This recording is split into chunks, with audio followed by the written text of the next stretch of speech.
Hello दोस्तों, स्वागत है आपका हमारे चैनल पर। जब इंसान की लाचारी और लालच अपने चरम पर पहुंच जाते हैं तो वो किस हद तक गिर सकता है। आज हम बात करने वाले हैं दुनिया के सबसे खौफनाक और मशहूर कोरियन ड्रामा स्क्विड गेम के सबसे इमोशनल, थ्रिलिंग और हैरान कर देने वाले आखिरी 4 एपिसोड्स यानी एपिसोड 6 से 9 की पूरी कहानी के बारे में।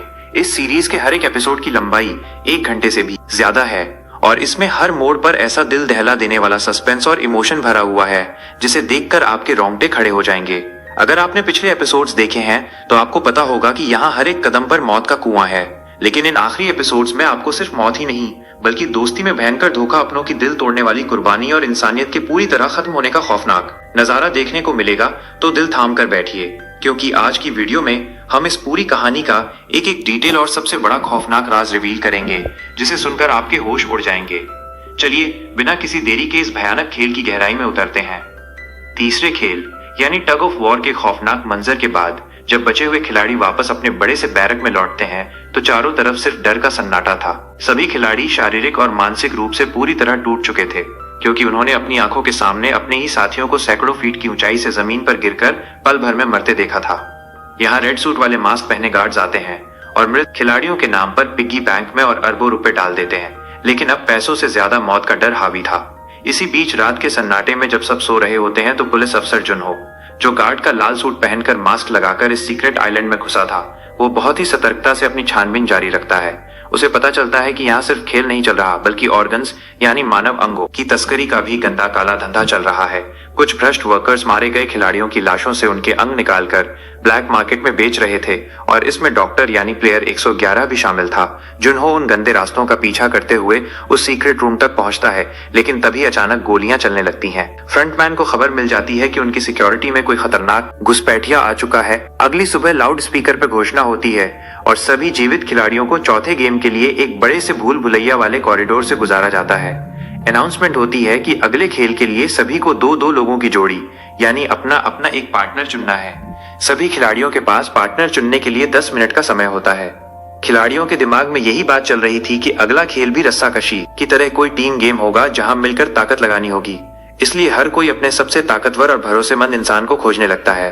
चो संग वू, जो कि सियोल नेशनल यूनिवर्सिटी से पढ़ा लिखा एक चालाक बिजनेसमैन था, वो अपने सबसे वफादार और सीधे साधे साथी अली अब्दुल को अपना पार्टनर चुनता है।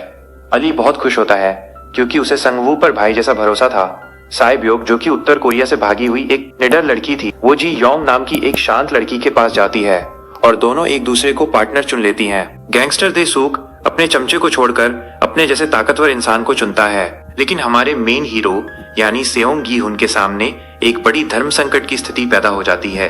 बैरक के एक कोने में बूढ़ा अंकल ओ इल नाम अकेला बैठा हुआ था, जिसकी दिमागी हालत ठीक नहीं थी और वो अपनी याददाश्त खो रहा था। कोई भी खिलाड़ी उस बूढ़े अंकल को अपनी टीम में नहीं लेना चाहता था, क्योंकि सबको लगता था कि वो एक बोझ है और उसकी वजह से पूरी टीम हार जाएगी। उनका दिल बहुत दयालु था, वो उस बूढ़े अंकल को अकेला तड़पता हुआ नहीं देख पाता और अपनी जान की परवाह किए बिना उस बूढ़े अंकल इल नाम के पास जाता है और उनके साथ हाथ मिलाकर उन्हें अपना पार्टनर बना लेता है। बूढ़ा अंकल बहुत खुश होता है और गी हुन को अपना सबसे अच्छा दोस्त यानी गंगबू मानता है, लेकिन यहाँ एक खिलाड़ी यानी हान मिन्यो अकेली रह जाती है, क्योंकि खिलाड़ियों की कुल संख्या विषम यानी ऑड थी। किसी ने भी मिनी नियो को अपना पार्टनर नहीं चुना।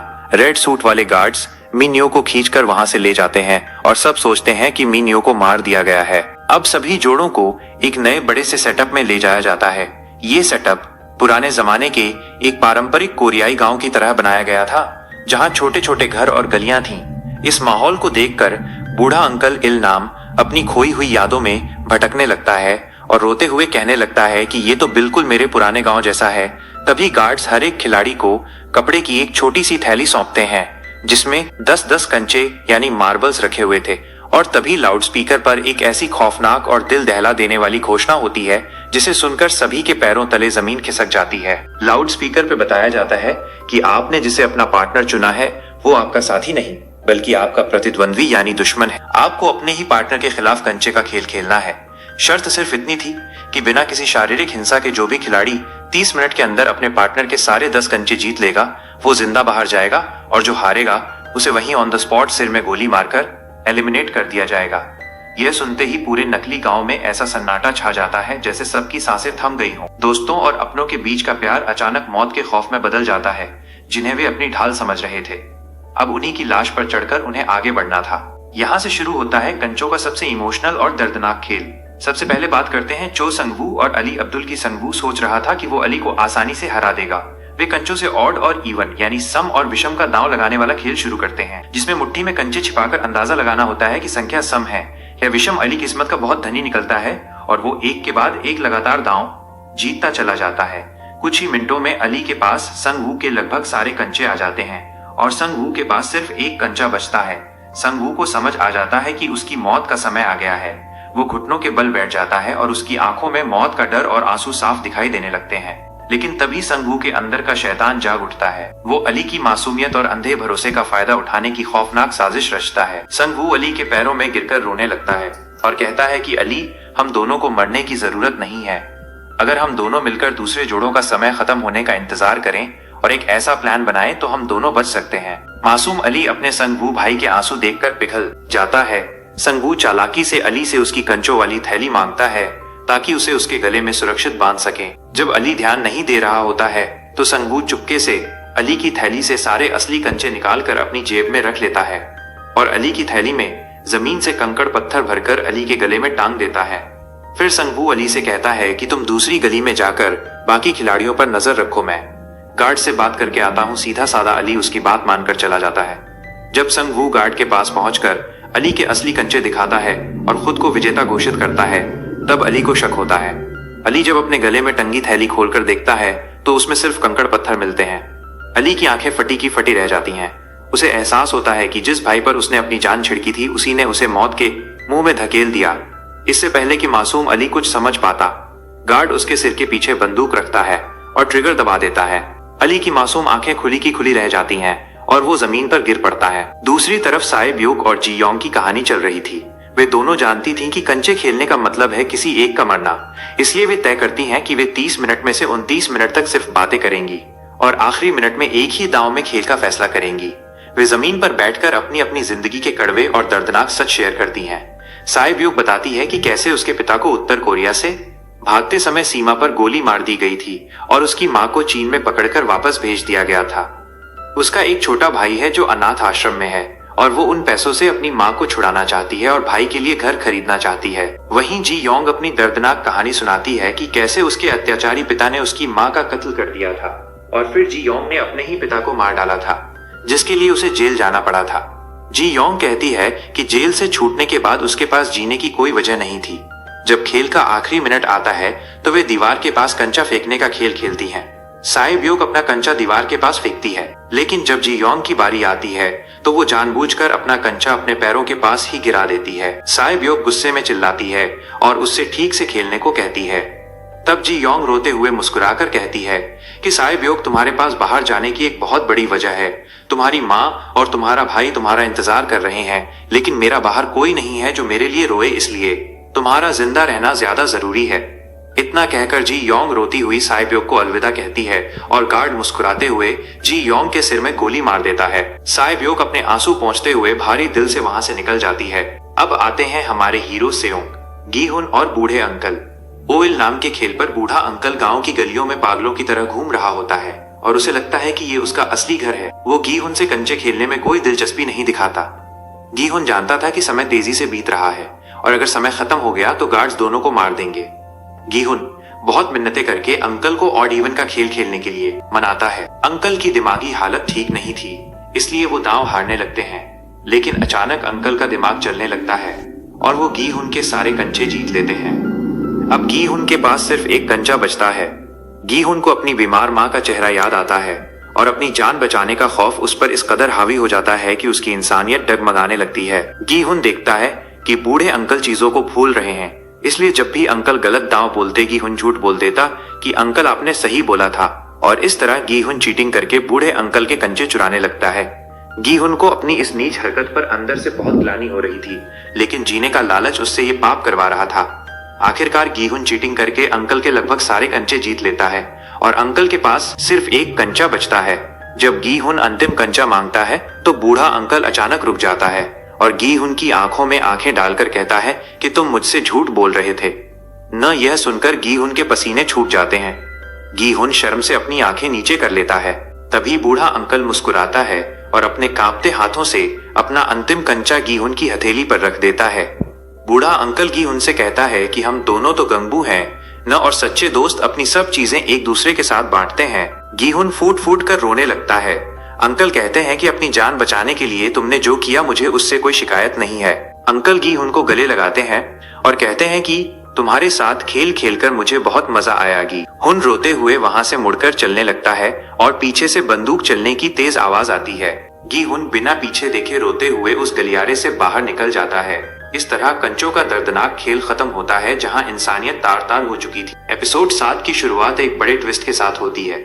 जब बचे हुए खिलाड़ी बैरक में वापस आते हैं तो वे देखते हैं कि हान मिन्यो, जिसे सब मरा हुआ समझ रहे थे, वो बैरक में आराम से सो रही थी। मिन्यो मुस्कुराकर उन्हें बताती है कि खेल का एक नियम ये भी था कि अगर कोई अकेला रह जाता है तो उसे कमजोर कड़ी मानकर छोड़ दिया जाता है। अब खेल में कुल 16 खिलाड़ी बचे थे, लेकिन माहौल बहुत भारी था। संगवू की धोखेबाजी की वजह से मासूम अली मर चुका था और गीहुन संगवू से नफरत करने लगा था। इसी बीच आइलैंड के खुफिया रास्ते पर पुलिस अफसर जुनहो का ड्रामा चल रहा था। जुनहो ने जिस गार्ड की वर्दी पहनी थी उसकी जेब से उसे कई सबूत मिले थे।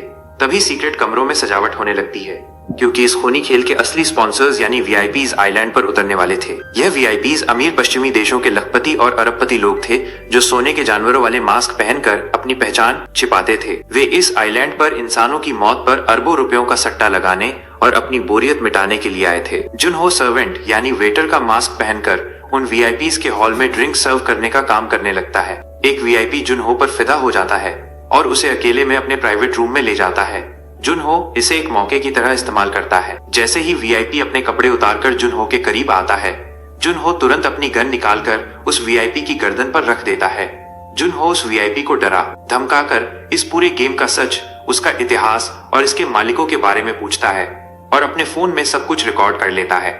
इसके बाद जुनहो उस वीआईपी को बेहोश करके वहां से डाइविंग सूट चुराकर आइलैंड से भागने की कोशिश करता है। इधर 5वें खेल की घोषणा होती है, जिसका नाम था ग्लास ब्रिज यानी शीशे का पुल।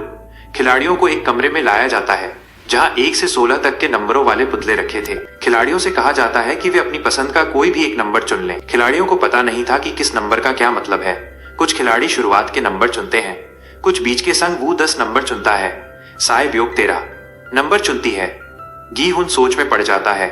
उसके पास 1 नंबर और 16 नंबर का ऑप्शन बचता है। गीहुन 1 नंबर लेने ही वाला होता है कि एक दूसरा डरपोक खिलाड़ी गीहुन से हाथ जोड़कर प्रार्थना करता है कि उसे 1 नंबर लेने दिया जाए, क्योंकि उसने पूरी जिंदगी में कभी पहला कदम नहीं उठाया। गीहुन दया दिखाकर उसे 1 नंबर दे देता है और खुद सबसे आखिरी यानी 16 नंबर की जैकेट पहन लेता है। जब खिलाड़ी खेल के मैदान में पहुंचते हैं तो उनके सामने सैकड़ों फीट की ऊंचाई पर बना एक विशाल पुल होता है, जो नीचे एक लोहे के स्ट्रक्चर से बंधा था और नीचे ठोस जमीन थी जहां गिरने पर मौत पक्की थी। ये पुल कांच के 2-2 पैनलों से मिलकर बना था। खिलाड़ियों को अनाउंसमेंट द्वारा बताया जाता है कि इस पुल में 2 तरह के शीशों का इस्तेमाल किया गया है। पहला टेम्पर्ड ग्लास, जो कि मजबूत होता है और 2 इंसानों का वजन भी सह सकता है। दूसरा नॉर्मल ग्लास यानी साधारण कांच, जो बहुत कमजोर है और पैर रखते ही टूट जाएगा। खिलाड़ियों को सही शीशे पर पैर रखकर पूरे पुल को पार करके दूसरी तरफ पहुंचना था और इसके लिए सिर्फ 16 मिनट का समय दिया गया था। यहाँ नंबरों का असली खेल समझ आता है। जो खिलाड़ी सबसे पहले 1 नंबर पर था उसे सबसे पहले आगे बढ़ना था और रास्ता खोजना था।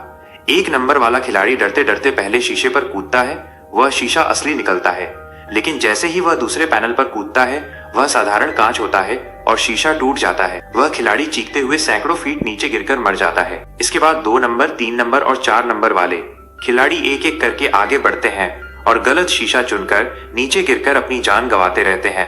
हर एक खिलाड़ी की मौत के साथ पीछे वाले खिलाड़ियों को रास्ता पता चलता जा रहा था। वीआईपीज ऊपर बने आलीशान लाउंज से शराब पीते हुए इन इंसानों को गिरकर मरते हुए देख रहे थे और दांव लगा रहे थे। जब गैंगस्टर देसूक की बारी आती है तो वो एक सही शीशे पर पहुंचकर रुक जाता है। देसूक समझ जाता है कि आगे बढ़ने का मतलब है मौत। देसूक पीछे मुड़कर बाकी खिलाड़ियों से कहता है कि मैं अब 1 कदम भी आगे नहीं बढ़ाऊंगा जब तक कि पीछे वाला कोई आकर आगे का रास्ता न खोजे। देसूक अपनी गुंडागर्दी दिखाने लगता है। समय तेजी से बीत रहा था और सभी खिलाड़ी वहीं अटक जाते हैं। तभी भीड़ में से हान मिन्यो आगे आती है। वो देसूक के पास पहुंचती है और मुस्कुराते हुए उसे देखती है।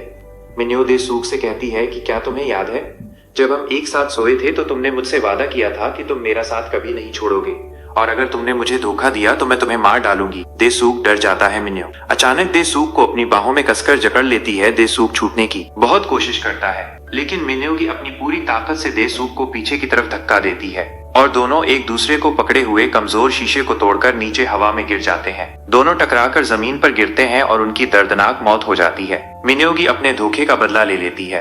अब रास्ता आगे बढ़ता है। एक खिलाड़ी जो पहले कई सालों तक एक ग्लास फैक्ट्री यानी शीशा बनाने वाले कारखाने में काम कर चुका था, वो आगे आता है। वो बताता है कि लाइट के रिफ्लेक्शन और कांच की फिनिशिंग को देखकर वो बता सकता है कि कौन सा टेम्पर्ड ग्लास है और कौन सा नॉर्मल ग्लास। वो एक्सपर्ट की तरह सही शीशों को पहचान कर आगे बढ़ने लगता है और उसके पीछे संग वू साइब्योक और गी हुन भी चलने लगते हैं। लेकिन वीआईपीज को ये गेम बहुत आसान लगने लगता है और उन्हें मजा नहीं आ रहा था, इसलिए वे फ्रंटमैन से शिकायत करते हैं। फ्रंटमैन तुरंत कंट्रोल रूम से कहकर खेल के मैदान की सारी लाइटें बंद करवा देता है। अंधेरा होते ही वो ग्लास वर्कर रुक जाता है क्योंकि बिना रोशनी के वो शीशे की पहचान नहीं कर पा रहा था। समय का टाइमर बहुत तेजी से 0 की तरफ बढ़ रहा था। अब केवल कुछ ही सेकंड बचे थे। संगवू जो सबसे पीछे खड़ा था, उसे अपनी मौत का डर सताने लगता है। संगवू बिना एक पल भी गंवाए उस ग्लास वर्कर को पीछे से जोरदार धक्का दे देता है। वो वर्कर कमजोर शीशे पर गिरता है। कांच टूटता है और वह नीचे गिरकर मर जाता है। लेकिन संग वू को सही रास्ते का पता चल जाता है। संग वू, साई ब्योक और गीहुन दौड़कर आखिरी शीशे को पार करते हैं और पुल के दूसरी तरफ बने प्लेटफॉर्म पर पहुंच जाते हैं। ठीक उसी समय 16 मिनट का टाइम 0 हो जाता है। खेल खत्म होने की घोषणा होती है, लेकिन तभी अचानक पूरे ग्लास ब्रिज में लगे सारे शीशे एक बड़े धमाके के साथ हवा में उड़ जाते हैं। कांच के हजारों नुकीले टुकड़े गोलियों की तरह हर तरफ फैल जाते हैं। गीहुन और संग वू अपना चेहरा ढक लेते हैं, लेकिन कांच का एक बड़ा और बेहद नुकीला टुकड़ा उड़ता हुआ आता है और सीधे साई ब्योक के पेट में जोर से जा घुसता है। साई ब्योक दर्द से कराह उठती है, लेकिन वो किसी को अपने जख्म के बारे में नहीं बताती। इस तरह सिर्फ ये 3 खिलाड़ी ही इस 5वें खेल में जिंदा बच पाते हैं। एपिसोड 8 की शुरुआत बहुत ही डार्क और गंभीर माहौल में होती है। सबसे पहले आइलैंड के बाहरी हिस्से का सीन दिखाया जाता है, जहां पुलिस अफसर जुनहो समुद्र के किनारे बनी ऊंची ऊंची चट्टानों की तरफ भाग रहा था। उसके पीछे फ्रंटमैन और उसकी पूरी हथियारबंद गार्ड्स की टीम लगी हुई थी। जुनहो किसी तरह एक ऊंची पहाड़ी की चोटी पर पहुंचता है, जहां उसके फोन में थोड़ा सा नेटवर्क आता है। जुनहो तुरंत अपने पुलिस कैप्टन को सारे रिकॉर्ड किए गए वीडियो, फोटो और फाइल्स भेजने की कोशिश करता है, लेकिन नेटवर्क बहुत कमजोर था। तभी फ्रंटमैन अपने गार्ड्स के साथ वहां पहुंच जाता है। गार्ड्स जुनहो पर बंदूकें तान लेते हैं। जुनहो अपनी गन निकालकर फ्रंटमैन के कंधे पर गोली मार देता है। फ्रंटमैन को गोली लगती है, लेकिन वो पीछे नहीं हटता। फ्रंटमैन जुनहो के पास आता है और अपने चेहरे से अपना ब्लैक मास्क धीरे से उतारता है। जब मास्क हटता है तो जुनहो की आंखें फटी की फटी रह जाती हैं और उसके हाथ से गन छूटने लगती है। मास्क के पीछे कोई और नहीं बल्कि जुनहो का अपना सगा लापता भाई वांग इनहो था, जिसे जुनहो महीनों से पूरे कोरिया में ढूंढ रहा था। जुनहो को अपनी आंखों पर यकीन नहीं हो रहा था कि उसका भाई, जिसे वो एक पीड़ित समझ रहा था, वो इस पूरे खूनी खेल का मैनेजर यानी फ्रंटमैन बना बैठा है। इनहो अपने भाई जुनहो से कहता है कि जुनहो मेरे साथ वापस चलो, यहाँ से तुम बचकर नहीं निकल सकते। जुनहो अपने भाई के इस खौफनाक रूप को देखकर पूरी तरह टूट जाता है और अपने हथियार डालने से मना कर देता है। इनहो भारी मन से अपने सगे भाई जुनहो के कंधे पर गोली मार देता है। जुनहो पीछे की तरफ गिरता है और पहाड़ी से सीधे गहरे समुद्र के पानी में नीचे गिर जाता है और गायब हो जाता है। इनहो अपने भाई की टोपी को पानी में तैरते हुए देखता है और वापस अपना मास्क पहन लेता है। इधर खेल के अंदर बचे हुए तीनों फाइनलिस्ट यानी गी, हुनचो, संगवू और साई ब्योक को वापस उनके बड़े से बैरक में लाया जाता है। बैरक में अब सिर्फ 3 बेड बचे थे, बाकी सारे बेड उठा दिए गए थे। हवा में लटक रहा पिग्गी बैंक लगभग 5 बिलियन वॉन के नोटों से पूरी तरह भरा हुआ था। तभी गार्ड्स आते हैं और तीनों खिलाड़ियों को बहुत ही कीमती और आलीशान सूट पहनकर तैयार होने को कहते हैं। उन्हें एक भव्य कमरे में ले जाया जाता है, जहां एक बड़ा सा त्रिकोणीय आकार का डिनर टेबल सजा हुआ था। टेबल पर बहुत ही स्वादिष्ट और कीमती स्टेक्स और वाइन रखी हुई थी। ये खिलाड़ियों के लिए एक फेयरवेल डिनर यानी अंतिम भोजन था। तीनों खिलाड़ी बहुत थके हुए थे। गी हुन देखता है कि साई ब्योक बहुत पीली पड़ चुकी है और उससे ठीक से बैठा भी नहीं जा रहा था। गी हुन को नहीं पता था कि साई ब्योक के पेट में कांच का बड़ा टुकड़ा घुसा हुआ है और उसका लगातार बहुत सारा खून बह चुका है। साई ब्योक खाना भी ठीक से नहीं खा पाती। जैसे ही तीनों का डिनर खत्म होता है, गार्ड्स आते हैं और टेबल से सारा सामान साफ कर देते हैं, लेकिन वे टेबल पर हर एक खिलाड़ी के सामने एक एक बहुत ही तेज धार वाला चाकू यानी नाइफ छोड़ देते हैं। इसका मतलब बहुत साफ था। खेल के आयोजक चाहते थे कि अगर खिलाड़ी चाहें तो रात के अंधेरे में सोने के दौरान एक दूसरे का कत्ल करके आखिरी खेल से पहले ही फैसला कर लें। तीनों खिलाड़ी वापस बैरक में आते हैं। संगवू अपने हाथ में चाकू लेकर अपने बेड पर बैठ जाता है और गी हुन को घूरने लगता है। गी हुन समझ जाता है कि संगवू बहुत खतरनाक हो चुका है। वो रात भर जागकर साइब की रक्षा करने का फैसला करता है। गी हुन साइब के बेड के पास जाता है। साइब बहुत कमजोर हो चुकी थी। गी हुन उससे कहता है कि साइब तुम हिम्मत रखो, हम दोनों मिलकर संगवू को हराएंगे और जब हम बाहर जाएंगे तो मैं तुम्हारी माँ को छुड़ाने में मदद करूंगा। साइब गी हुन का हाथ पकड़ती है और कहती है कि गी हुन, अगर हम में से कोई भी एक जिंदा बाहर गया तो वादा करो कि हम एक दूसरे के परिवार का ख्याल रखेंगे। गी हुन उससे वादा करता है। साइब की हालत बहुत बिगड़ने लगती है, वो बेहोश होने लगती है। गी हुन जब उसके पेट पर हाथ लगाता है तो उसके हाथ खून से सन जाते हैं। गी हुन देखता है कि साइब के पेट में कांच का टुकड़ा फंसा है और बहुत सारा खून बह रहा है। गी हुन घबरा जाता है। वो भागकर बैरक के बड़े लोहे के दरवाजे के पास जाता है और दरवाजे को जोर जोर से पीटते हुए चिल्लाता है कि कोई डॉक्टर को बुलाओ, यहाँ एक खिलाड़ी मर रही है, मदद करो। गी हुन बहुत देर तक दरवाजा खटखटाता रहता है। आखिरकार बैरक का दरवाजा खुलता है और कई रेड सूट वाले गार्ड्स एक ताबूत यानी कॉफिन लेकर अंदर आते हैं। गी हुन सोचता है कि वे साइब के इलाज के लिए आए हैं, लेकिन जैसे ही गी हुन पीछे मुड़कर साइब के बेड की तरफ देखता है, उसके होश उड़ जाते हैं। संगवू साइब के बेड के पास खड़ा था और उसके हाथ में खून से सना हुआ चाकू था। संगवू ने गी हुन के दरवाजे पर होने का फायदा उठाकर साइब का गला रेत दिया था। साइब की मौत हो चुकी थी। गी हुन पागलपन के गुस्से में संगवू की तरफ चाकू लेकर दौड़ता है, लेकिन गार्ड्स तुरंत गी हुन को पकड़ लेते हैं और जमीन पर पटक देते हैं। संगवू बहुत ही ठंडे दिमाग से कहता है कि अगर साइब जिंदा रहती तो तुम और साइब मिलकर खेल को रद्द करने के लिए वोट कर देते और हम बिना पैसों के घर वापस भेज दिए जाते, इसलिए उसका मरना जरूरी था। गार्ड्स साइब की लाश को ताबूत में बंद करके ले जाते हैं। गी हुन जमीन पर पड़ा रोता रहता है और संगवू से नफरत करने लगता है। अब आता है सीजन का सबसे अंतिम और छठा गेम यानी एपिसोड 9, जिसका नाम था स्क्विड गेम। मैदान में केवल 2 खिलाड़ी बचे थे, बचपन के 2 सबसे अच्छे दोस्त सेयोंग, गी हुन और चो संगवू। मैदान में बाहर मूसलाधार बारिश हो रही। जमीन पर स्क्विड यानी एक मकई और त्रिकोण वाला बड़ा सा आकार खींचा हुआ था। गार्ड्स उन्हें नियम बताते हैं कि एक को अटैकर बनना था और दूसरे को डिफेंडर। गी हुन अटैकर बनता है और संगवू डिफेंडर। रेड सूट वाला गार्ड खेल शुरू होने की घोषणा करता है। गी हुन के दिल में साइब की हत्या और अली के धोखे का भयंकर गुस्सा भरा हुआ था। वो बिना किसी डर के संगवू पर टूट पड़ता है। दोनों के हाथों में चाकू थे। बारिश और कीचड़ के बीच दोनों के बीच एक बेहद भयानक और खूनी लड़ाई शुरू हो जाती है। संगवू गी हुन पर चाकू से कई वार करता है। गी हुन की जांघ और हाथ पर कट लग जाते हैं, लेकिन गी हुन हार नहीं मानता। गी हुन अपनी पूरी ताकत लगाकर संगवू को जमीन पर पटक देता है और चाकू से संगवू के हाथ पर वार करके उससे चाकू छीन लेता है। गी हुन संगवू के ऊपर बैठ जाता है और चाकू सीधे संगवू के चेहरे के पास ले जाता है। संगवू जमीन पर पड़ा हाँफ रहा था। गी हुन चाहता तो उसी पल संगवू की गर्दन काटकर खेल जीत सकता था, लेकिन गी हुन के अंदर की इंसानियत अभी मरी नहीं थी। गी हुन चाकू को जमीन में गाड़ देता है और संगवू को पीटना बंद कर देता है। गी हुन उठकर खड़ा होता है और स्क्विड गेम के अंतिम निशान की तरफ बढ़ने लगता है, जहां कदम रखते ही वो विजेता बन जाता। लेकिन अंतिम रेखा से ठीक 1 कदम पहले गी हुन रुक जाता है। गी हुन पीछे मुड़ता है और रेड सूट वाले गार्ड्स की तरफ देखकर चिल्लाता है कि मैं खेल के नियम संख्या 3 का इस्तेमाल करना चाहता हूँ। अगर बहुसंख्यक खिलाड़ी खेल रोकने के लिए सहमत होते हैं तो खेल को वहीं रद्द कर दिया जाएगा। गी हुन संगवू की तरफ अपना हाथ बढ़ाता है और रोते हुए कहता है कि संगवू उठो, हम दोनों खेल छोड़ते हैं। हम बिना पैसों के वापस अपने घर चलेंगे। मुझे ये पैसे नहीं चाहिए। संगवू जमीन पर पड़ा गी हुन को देखता है। संगवू जानता था कि अगर वो बिना पैसों के बाहर गया तो कोरिया के कर्जदार और पुलिस उसे वैसे ही जेल में डाल देंगे या मार डालेंगे और उसकी माँ की दुकान भी नीलाम हो जाएगी। संगवू गी हुन की इस बेपनाह दयालुता को देखकर अंदर से पूरी तरह टूट जाता है। संगवू रोते हुए गी हुन से कहता है कि गी हुन मेरी माँ का ख्याल रखना। इतना कहते ही संगवू जमीन से चाकू उठाता है और अपनी ही गर्दन में जोर से घोंप लेता है। संगवू की गर्दन से खून का फव्वारा छूट पड़ता है और वो गी हुन की बाहों में दम तोड़ देता है। गी हुन संगवू की लाश से लिपटकर आसमान की तरफ देखकर जोर जोर से चीखने और रोने लगता है। टाइमर खत्म होता है और लाउडस्पीकर पर घोषणा होती है कि प्लेयर 456 यानी सेयोंग गी हुन इस खेल के विजेता बन चुके हैं। तभी वहाँ एक काले छाते के साथ फ्रंटमैन आता है। वो गी हुन को देखता है। गी हुन सदमे में शांत बैठा रहता है। गी हुन की आंखों पर पट्टी बांध दी जाती है और उसे एक लग्जरी गाड़ी में बैठाकर वापस सियोल शहर लाया जाता है। रात के अंधेरे में एक सुनसान सड़क पर गी हुन को गाड़ी से बाहर फेंक दिया जाता है। उसके मुंह में एक एटीएम कार्ड ठूसा हुआ था। गीहुन अपनी आंखों की पट्टी खोलता है और पास के एटीएम में जाकर कार्ड डालता है।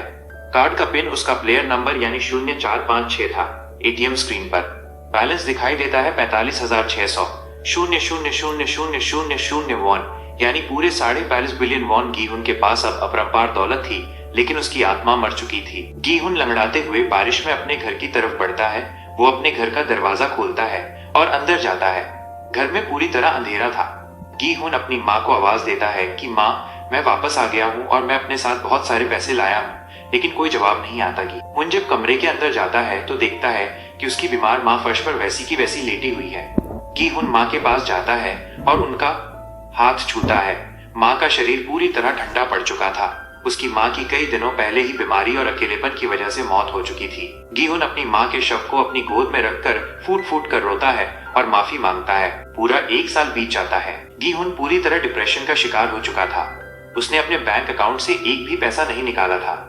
वो फटे हुए पुराने कपड़ों में घूमता था, दाढ़ी बढ़ी हुई थी और वो हर वक्त शराब के नशे में धुत रहता था। वो सियोल की सड़कों पर एक भिखारी की तरह जिंदगी जी रहा था, क्योंकि उन पैसों पर उसके मासूम दोस्तों का खून लगा हुआ था। एक रात गीहुन नदी के किनारे बैठा शराब पी रहा था। तभी एक बूढ़ी औरत जो फूल बेचती थी वो गीहुन के पास आती है और उसे एक गुलाब खरीदने को कहती है। गीहुन दया दिखाकर उससे गुलाब खरीद लेता है। उस गुलाब के तने पर एक काला लिफाफा बंधा हुआ था। गीहुन जब लिफाफा खोलता है तो उसके अंदर फिर से वही स्क्विड गेम का लाल थ्रेड वाला कॉलिंग कार्ड मिलता है, जिस पर वही सर्कल, ट्रायंगल और स्क्वायर बने थे। कार्ड के पीछे एक एड्रेस और एक टाइम लिखा था। गीहुन उस बताए गए एड्रेस पे पहुंचता है। वो शहर की एक बहुत ही आलीशान और ऊंची गगनचुंबी इमारत की सबसे ऊपरी मंजिल का कमरा था। कमरे में जब गीहुन अंदर जाता है तो देखता है कि बहुत बड़ा शीशे का विंडो है, जहां से पूरा सियोल शहर दिखाई दे रहा था। और कमरे के बीचों बीच एक मेडिकल बेड लगा हुआ था। बेड पर लाइफ सपोर्ट सिस्टम लगा था और उस बेड पर एक बहुत ही कमजोर और बीमार बूढ़ा आदमी लेटा हुआ था। गीहुन जब करीब जाकर देखता है तो उसकी सांसें थम जाती हैं और पैरों तले जमीन खिसक जाती है। बेड पर लेटा हुआ आदमी कोई और नहीं बल्कि वही बूढ़ा अंकल ओ इल नाम यानी प्लेयर 001 था, जिसे गीहुन ने कंचे वाले गेम में मरा हुआ समझा था। इल नाम मुस्कुराकर गीहुन का स्वागत करता है। गीहुन गुस्से से कांपने लगता है और अंकल की गर्दन पकड़ने की कोशिश करता है। गीहुन चिल्लाकर पूछता है कि तुम जिंदा कैसे हो? तुम तो कंचे वाले गेम में मारे गए थे। बूढ़ा अंकल इल नाम बहुत ही धीमी आवाज में सच बताना शुरू करता है। इल नाम बताता है कि वो इस पूरे स्क्विड गेम का कोई मामूली खिलाड़ी नहीं था, बल्कि वही इस पूरे खेल का असली मास्टरमाइंड, फाउंडर और मालिक है। इल नाम बताता है कि दुनिया में 2 तरह के लोग सबसे ज्यादा दुखी होते हैं। एक वे जिनके पास बिल्कुल पैसा नहीं है और दूसरे वे जिनके पास हद से ज्यादा पैसा है। इल नाम कहता है कि उसके पास इतना पैसा था कि उसकी जिंदगी में कोई मजा, कोई रोमांच नहीं बचा था वो, और उसके दुनिया भर के अमीर वीआईपी दोस्त बहुत बोर हो चुके थे। इसलिए उन्होंने अपनी बोरियत मिटाने के लिए इंसानों की मौत का ये खूनी खेल डिजाइन किया। गीहुन गुस्से में पूछता है कि तुमने इंसानों की जिंदगी के साथ ऐसा खिलवाड़ क्यों किया?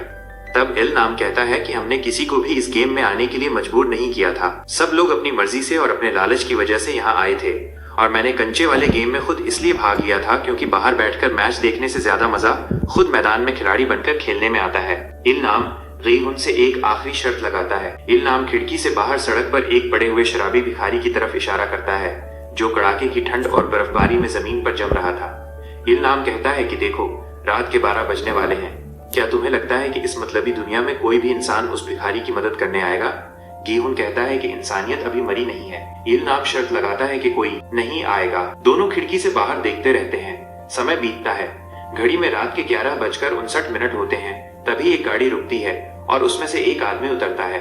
वो आदमी पुलिस को लेकर आता है और उस भिखारी को ठंड से बचाने के लिए ले जाता है। गीहुन चिल्लाकर कहता है कि देखा, तुमने इंसानियत अभी भी जिंदा है। लेकिन जब गीहुन पीछे मुड़कर इल नाम की तरफ देखता है तो इल नाम की आंखें बंद हो चुकी थी और उसकी हार्ट रेट की मशीन सीधी लाइन दिखाने लगती है। ठीक 12 बजते ही बूढ़े अंकल इल नाम की सच में मौत हो जाती है। इसके बाद गीहुन अपनी जिंदगी को नया मोड़ देने का फैसला करता है। वो बैंक जाता है और पैसों का एक बड़ा हिस्सा निकालता है। गीहुन सबसे पहले ब्यूटी पार्लर जाकर अपने बालों को एक भड़कीले लाल रंग में डाई करवाता है, जो इस बात का प्रतीक था कि अब वो डरपोक गीहुन नहीं रहा। गीहुन अनाथ आश्रम जाता है और साइब योग के छोटे भाई को वहाँ से बाहर निकालता है। फिर गीहुन साइब योग के भाई को चो संग वू की बूढ़ी माँ की दुकान पर ले जाता है। गीहुन संग वू की माँ को बताता है कि ये संग वू का एक छोटा दोस्त है और अब ये आपके साथ रहेगा। गीहुन उनके पास एक बड़ा सा सूटकेस छोड़ देता है। जब संग वू की माँ सूटकेस खोलकर देखती हैं तो उसमें अरबों रुपए नकद रखे हुए थे और साथ में एक खत था कि ये पैसा संग वू ने आपके लिए भेजा है। गीहुन अपना वादा पूरा कर देता है। अब गी हुन अपनी छोटी बेटी से मिलने के लिए, जो अपनी माँ के साथ अमेरिका में रह रही थी, एयरपोर्ट जाने के लिए मेट्रो स्टेशन पहुंचता है। गी हुन हाथ में अपना सूटकेस लिए मेट्रो ट्रेन का इंतजार कर रहा होता है कि तभी स्टेशन के दूसरे प्लेटफॉर्म पर उसकी नजर एक जाने पहचाने चेहरे पर पड़ती है। वहाँ एक बहुत ही महंगे सूट में वही सेल्समैन खड़ा था जिसने पहली बार गी हुन को रेड और ब्लू पेपर वाला डैगजी गेम खिलाकर काट दिया था। वो सेल्समैन एक दूसरे बहुत ही गरीब और लाचार आदमी को थप्पड़ मार मार कर डैगजी खिला रहा था और उसे स्क्विड गेम में शामिल होने का कार्ड दे रहा था। गी हुन का खून खौल उठते ही वो दौड़कर उस प्लेटफॉर्म की तरफ भागता है। सेल्समैन गी हुन को देखते ही मुस्कुराता है और तुरंत आती हुई मेट्रो ट्रेन के अंदर चढ़कर गायब हो जाता है। वो गरीब आदमी हाथ में स्क्विड गेम का वही कॉलिंग कार्ड लिए खड़ा था। गी हुन उस आदमी के पास जाता है और उसके हाथ से वो कार्ड छीन लेता है। गी हुन उससे कहता है कि इस नंबर पर कभी कॉल मत करना और अपनी जान बचाना। गी हुन एयरपोर्ट के अंदर पहुंचता है। उसके पास अमेरिका जाने वाली फ्लाइट का बोर्डिंग पास था। गी हुन फ्लाइट में चढ़ने के लिए एरोब्रिज की तरफ बढ़ने लगता है, लेकिन उसका दिमाग उस कार्ड पर अटका हुआ था। गी हुन अपने जेब से वो कार्ड निकालता है और अपने फोन से कार्ड के पीछे लिखे नंबर पर कॉल मिलाता है। कॉल रिसीव होती है। दूसरी तरफ से कोई कुछ नहीं बोलता। गी हुन गुस्से में अपना नाम और नंबर बताता है कि मैं प्लेयर 456 से गी हुन बोल रहा हूँ। तभी दूसरी तरफ से फ्रंटमैन यानी वोंग इनहो की भारी आवाज आती है। इनहो कहता है कि गी हुन उस प्लेन में चढ़ जाओ और अपनी जिंदगी जियो, तुम्हारे लिए यही अच्छा होगा वरना तुम मारे जाओगे। गी हुन रुक जाता है। उसकी आंखों में लालच नहीं बल्कि इस गंदे सिस्टम को तबाह करने की आग जल रही थी। गी हुन बहुत ही शांत और जहरीली आवाज में फोन पर कहता है कि मैं तुम्हें और तुम्हारे इस खौफनाक खेल को कभी माफ नहीं करूंगा, चाहे जो हो जाए मैं तुम्हें ढूंढ निकालूंगा। गी हुन फोन काट देता है और अपनी गन और सूटकेस को कसकर पकड़ता है। गी हुन प्लेन में चढ़ने के बजाय वापस मुड़ जाता है और एयरपोर्ट से बाहर की तरफ कदम बढ़ाने लगता है और यहीं पर स्क्विड गेम के पहले सीजन का महाअंत हो जाता है। तो दोस्तों, ये थी स्क्विड गेम के अंतिम 4 एपिसोड्स की पूरी गहरी और रोंगटे खड़े कर देने वाली कहानी गी हुन का वापस मुड़ना। इस बात की साफ घोषणा थी कि सीजन 2 में वो इस पूरे सीक्रेट आइलैंड और वीआईपीज के साम्राज्य को जड़ से उखाड़ फेंकने वापस आ रहा है। आपको क्या लगता है कि क्या गी हुन अकेले इस विशाल ऑर्गेनाइजेशन का मुकाबला कर पाएगा? और क्या पुलिस अफसर जुनहो सच में मर गया या वो सीजन 2 में वापस आएगा? अपनी राय नीचे कमेंट सेक्शन में जरूर शेयर करें। अगर आपको हमारी ये डिटेल्ड एक्सप्लेनेशन वीडियो पसंद आई हो तो वीडियो को लाइक करें, अपने दोस्तों के साथ शेयर करें और चैनल को सब्सक्राइब करके बेल आइकन दबाना बिल्कुल न भूलें। मिलते हैं आपसे अगले वीडियो में, तब तक के लिए धन्यवाद और अपना ख्याल रखें।